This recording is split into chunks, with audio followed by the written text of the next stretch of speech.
सबसे पहले बहुत बहुत शुक्रिया आप सब यहाँ पर आए।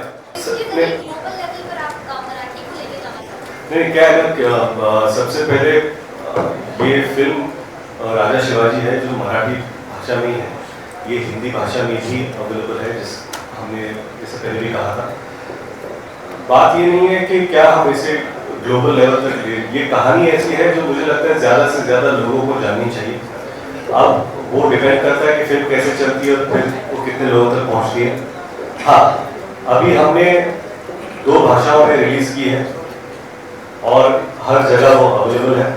तो जैसे मराठी जहाँ जहाँ भारत भर में भी जहाँ जहाँ मराठी पॉपुलेशन है वहाँ पर मराठी भी अवेलेबल है। जैसे हम ओवरसीज में अगर जाए तो अमेरिका से फोन आते हैं मुझे, जहाँ पर मराठी भी अवेलेबल है और हिंदी भी अवेलेबल है। तो ये दोनों भाषाएं ओवरसीज भी अवेलेबल है। तो मुझे लगता है कि ये प्रयास यही है कि हमारे महाराजा की कहानी, हमारे राजा की कहानी, हमारे छत्रपति शिवाजी महाराज की कहानी जितने ज़्यादा लोगों तक पहुंच पाए उसका ही प्रयास है।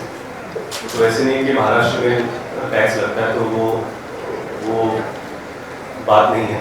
और जहाँ तक सवाल आता है क्या मैं इस कलेक्शन से खुश हूँ, बेहद खुश हूँ, क्योंकि जितने कलेक्शन अब तक नहीं हुए उतना प्यार लोगों ने इस फिल्म को दिखाया है महाराष्ट्र में और बाहर भी, लेकिन खासकर मराठी प्रेक्षकों ने इतना प्यार दिया है कि जो सबसे हाईएस्ट ग्रॉसिंग फिल्म थी उससे मुझे लगता है दोगुना प्यार इस फिल्म को मिला। नहीं, मैं आपको बताना चाहता हूँ कि ये फिल्म सबसे पहले मराठी में ही बनाई गई है, साथ में इसे हिंदी में रिलीज किया गया है। जब हमने रिलीज की है फिल्म, ये हिंदी मराठी दोनों में रिलीज हुई है, लेकिन महाराष्ट्र में सबसे ज़्यादा स्क्रीन्स मराठी भाषा को ही मिली है। सबसे पहले मैं आपको बताना चाहता हूँ कि ये मेहनत सिर्फ किरदार में खुद को ढालने की बात नहीं है। ये सिर्फ सेट पर शॉट देने से पहले उनका रूप धारण करके आने की बात नहीं है। और इसकी शुरुआत 10 साल पहले हुई है। इसकी शुरुआत पेन और पेपर 3.5 साल पहले हुई है। तो मैं 3.5 साल से मेहनत कर रहा हूँ लिखने में। जब हम लोग लिखते तो सोचते कि किस तरह किरदार आगे जाएंगे, और इन 3.5 सालों में जैसे आप काम कर रहे हो, 2 साल तो लिखने में गए हमारे, तो वो 2 साल मेरी प्रिपरेशन थी, क्योंकि मैं लेखक था, मैं डायरेक्टर था, मैं वो एक्ट कर रहा था। तो ऑफकोर्स वो अंडरस्टैंडिंग कि वो माइंडसेट क्या होगा उस वक्त कैसे खेलेंगे, वो गनीमी कावा कैसे होगा, एक्शन सीन्स कैसे होंगे, अफजल से मिलने से पहले वो क्या सोच रहे होंगे, उस वक्त क्या परिस्थिति होगी, क्या कठिनाइयाँ होती होगी, ये सारा प्रिपरेशन उस वक्त से शुरू हो रहा था। और आई थिंक वो सारा जो मैंने सीखा उस वक्त वही मैंने फिल्म में डाला। नहीं, मुझे लगता है कि ये बहुत ज़रूरी है कि हम जब पैन इंडिया की बात करते हैं तो हम ये सोचते हैं कि रीजनल स्टोरीज किस तरह अपने बाउंड्रीज को क्रॉस करके बाहर देखी जाए। और यही शुरुआत मुझे लगता है कि शायद राजा शिवाजी इस फिल्म के द्वारा हमने छोटी सी शुरुआत की है, जहाँ के महाराष्ट्र के बाहर हिंदी भाषिक लोग देख रहे हैं, कर्नाटका में देख रहे हैं, तेलंगाना में देख रहे हैं, निज़ाम टेरेटरी में देख रहे हैं। तो ये सारी जो फिल्म टेरेटरीज होती है वहाँ पर ये फिल्म बहुत अच्छी जा रही है, चल रही है, लोग सराह रहे हैं। तो मुझे लगता है ये पहली पहल है और इसके बाद और बहुत सारी कहानियाँ आनी चाहिए। जैसे हम कांतारा देखते हैं, KGF देखते हैं, बाहुबली देखते हैं, पुष्पा देखते हैं, उसी तरह मुझे लगता है कि यहाँ से कहानियाँ बाहर जानी चाहिए। कल हो सकता है पंजाब की फिल्में आकर उसकी कहानी हम लोग यहाँ देखें, तो I think it's a great opportunity की हा चित्रपट प्रामुख्याने हा मराठीत प्रदर्शित झालेला आहे। हा मराठी चित्रपट आहे जो हिंदीमध्ये सुद्धा प्रदर्शित होणार आहे। खरं म्हणजे 10 वर्षाचं हे स्वप्न होतं की आपण आपले आराध्य दैवत छत्रपती शिवाजी महाराजांच्या शौर्य गाथेवरती काहीतरी करावं। प्रयत्न सातत्याने करत राहिलो, परंतु काही कारणास्तव ते पुढे जात गेलं आणि आज 10 वर्षानंतर 1 मे रोजी 2026 रोजी हा चित्रपट महाराष्ट्रभर, देशभर, जगभर प्रदर्शित झाला। आणि जो रिस्पॉन्स प्रेक्षकांनी दिला आहे खरंच मी भारावून गेलेला, आमची संपूर्ण टीम भारावून गेली आहे।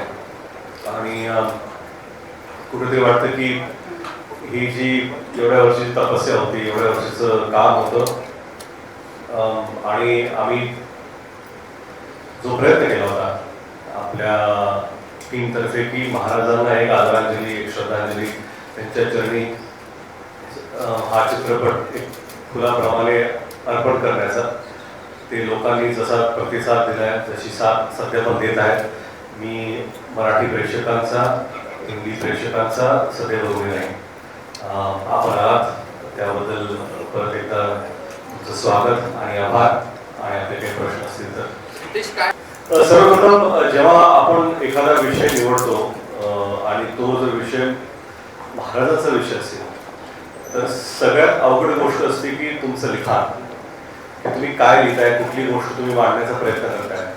त्यात कारण कसं असतं की जेव्हा आपण इतिहास वाचतो तर बऱ्याच लोकांनी बरेच संशोधन करून पुस्तकं लिहिलेली आहेत. ते सगळे पुस्तकं वाचणं, त्यात तुम्हाला कोणती गोष्ट कशी सांगायची आहे, त्या गोष्टीची मांडणी कशी झाली पाहिजे. बऱ्याच वेळा काय असतं की इतिहासात 4-4 गोष्टी ची नोंद असते, परंतु ब्रिजिंग जे गोष्टी असतात त्या मिसिंग असतात. मग त्या तुम्ही त्या कसं आहे, कुठलंही साहित्य जरी असतं ऐतिहासिक गोष्टीवर आधारित, त्यात तुम्हाला तुमचं इमॅजिनेशन वापरून तुम्हाला काही गोष्टी लिहाव्या लागतात. परंतु त्या लिहिताना सुद्धा अतिशय संवेदनशीलता आणि आदरपूर्वक आपल्याला त्या लिहाव्या लागतात. आणि तेच आणि तसंच मांडण्याचा प्रयत्न आम्ही या चित्रपटाद्वारे केला. तर सगळ्यात चॅलेंजिंग गोष्ट आपण जर म्हणत असाल तर ह्या चित्रपटाचं लिखाण. खरं आम्ही आताच म्हणालो की सर्वप्रथम लिखाण हे सगळ्यात फाउंडेशन, म्हणजे कुठल्याही चित्रपटाचं फाउंडेशन असेल तर ते लिखाण असतं. जर ते व्यवस्थित झालं की मग पाया जर मजबूत असेल तर मग काय बिल्डिंग आपण उंच बांधू शकतो. आणि पाया जर वीक असेल, किती जरी उंच बिल्डिंग बांधलं तर ती पडणारच आहे. त्यामुळे लिखाण, रायटिंग ह्याच्यावर जास्त भर दिला गेला.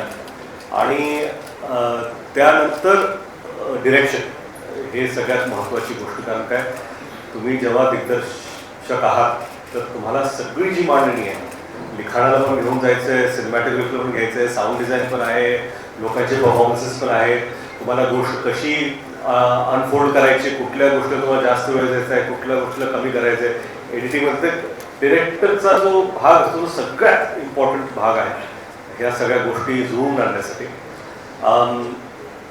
त्यानंतर प्रोडक्शन, मला वाटतं की जिओ स्टुडिओज यांनी खरंच खूप मोठी साथ दिली.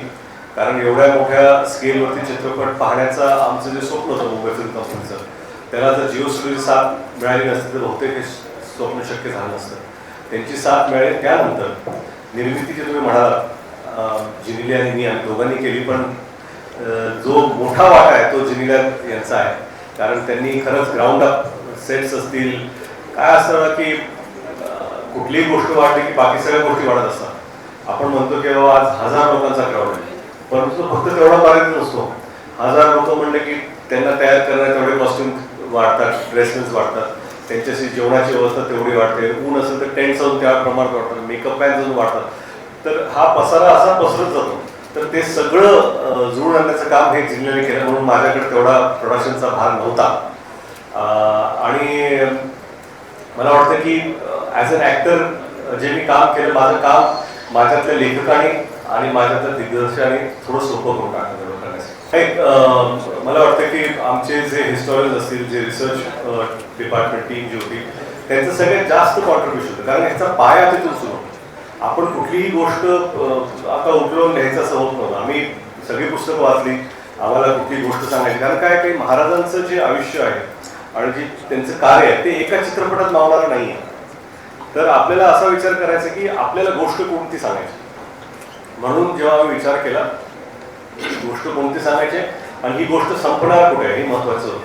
कारण काय, समजा एखादा आपल्यासाठी काय की छत्रपती शिवाजी महाराज हे आपले सुपर हिरो आहेत सगळ्यात जास्त. लहानपणापासून, म्हणजे आपल्या लहानपणापासून, आपल्या आई वडिलांच्या लहानपणापासून, आपल्या आजी आजोबा, आपले पंजोबा, त्यांचे वडिलांपासून सुपर हिरो हे म्हणजे सातत्याने एकच आहे, तर ते छत्रपती शिवाजी महाराज. आणि म्हणून मला असं वाटतं की अशा व्यक्तीवर जर चित्रपट काढायचा असेल तर चित्रपटाची सुरुवात काय असली पाहिजे आणि शेवट काय असला पाहिजे, या दोन गोष्टी जर आपल्याला मिळाल्या तर त्यातला मग ऐतिहासिक संदर्भ हा सगळ्यात महत्त्वाचा आहे, कारण तो चुकला तर मग काहीच उपयोग नाही. आपण चुकीचा इतिहास दाखवू शकत नाही. सिनेमॅटिकली ठीक आहे, आपण 2-3 गोष्टी जोडण्याचा प्रयत्न करतो, तो भाग वेगळा, पण प्रामुख्याने इतिहासाची तडजोड न करता हा चित्रपट दाखवणं महत्त्वाचं. तर योग कसा जुळला नाही ते माझे भाऊ आहेत. यापूर्वी मी माझ्या दोन्ही चित्रपटात ते होते, वेळमध्ये होते, लेभारीमध्ये पण होते. आणि ह्यावेळेस जेव्हा मी शूटिंग सुरुवात केली त्यावेळेस ते म्हणाले की ह्या चित्रपटात मला काम करायचं आहे, कुठलाही रोल असेल मला करायचंच आहे, माझ्याशिवाय तुम्ही चित्रपट करू शकत नाही, एक भाऊ म्हणून त्यांनी मला सांगितलं. तर तेव्हा मला ही भूमिका जेव्हा माले यांची माझ्या स्मरणात होती, तर मला वाटलं की ती त्यांनी करावी. त्यांनी होकार दिला. आणि आपण जे मराठीचं म्हणताय, त्यांची आई मराठी आहे, तर त्यांना चांगली मराठी येते. आणि तसं काही हे किस्सा घडला नाही किंवा मला काही सांगावं लागलं. आणि ते मला भाऊ म्हणतात, मी त्यांना भाऊ म्हणतो, आम्ही मराठीत बोलतो बऱ्याच वेळा. तर ते छान झालं. नाही, कसं आहे माहिती आहे का की आपण जसे किंवा ह्या पूर्वीची पिढी जशी अनुभवली महाराजांना, ते त्या वेळेत त्या काळात मीडिया, समजा गोष्टी, आपण गोष्टी ऐकायचो, गोष्टी सांगायचं रात्री झोपताना आपल्या आजी किंवा आई सांगतात त्यापूर्वी. आणि नंतर पुस्तकं जेव्हा छापायला गेली, जेव्हा शिक्षण वाढलं, तेव्हा मग वाचायला लागलो आपण. आता एवढं फास्ट पेस झालं आहे की मला वाटत नाही की बसून वाचण्यासाठी लोकांना एवढा वेळ आहे. एवढं आपण रील्स पाहतो, सगळं फास्ट झालं.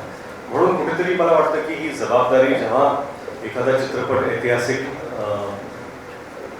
पर्सनॅलिटीवर आधारित असेल, तर आपण जबाबदारीपूर्वक जर हा चित्रपट बनवला तर कुठंतरी आपण सिनेमॅटिकली त्यांना एंगेज करू शकू. आणि हे जे आपला इतिहास आहे, आपला जो खरंच ज्या इतिहासाचा आपल्याला अभिमान आहे, तो आपण सांगण्याचा प्रयत्न करू. म्हणून माझं हेच म्हणणं आहे की महाराजांवरती कसं आहे की एक दृष्टिकोन माझा आहे, याच्यात बऱ्याचशा गोष्टी नसतील. कारण कुणी अजून जर बनवला तर तो दृष्टिकोन त्याचा वेगळा असेल. तर जितके जास्त महाराजांवरती चित्रपट बनतील तितके चांगले आहेत. कारण काय, वेगवेगळ्या पर्स्पेक्टिव्हने, वेगवेगळ्या डायनामिझमनी त्या गोष्टी लोकांच्या समोर येतील आणि तेवढेच जास्त आपल्याला महाराज समजण्यात त्याचा उपयोग होईल. नाही, ह्या चित्रपटामध्ये बरेचसे भावुक क्षण होते. सीन्स जे म्हणतो, जेव्हा थोरले शंभू महाराज यांची जेव्हा खबर येते, मला मीडियामध्ये सांगायचं नाही, पण त्यांची जेव्हा खबर येते, तो एक भावुक क्षण या सीनमध्ये होता. खरंच तो दिवस माझ्यासाठी कठीण गेला.